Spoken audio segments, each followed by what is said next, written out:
Walang saguisa, no? Opo.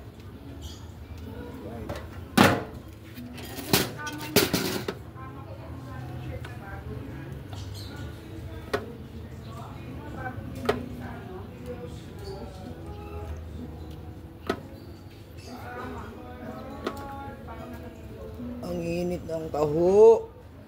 Aray ko. Nakapaso. Saan ka pa nagagaling yan, kuya? Dito sa ano, Gym 7. Kaya mainit pa yung taho mo. Yeah. Always yan. Ang 9 o'clock. Clean na lang. Ay, kala ko kita change. Thank you. Alright.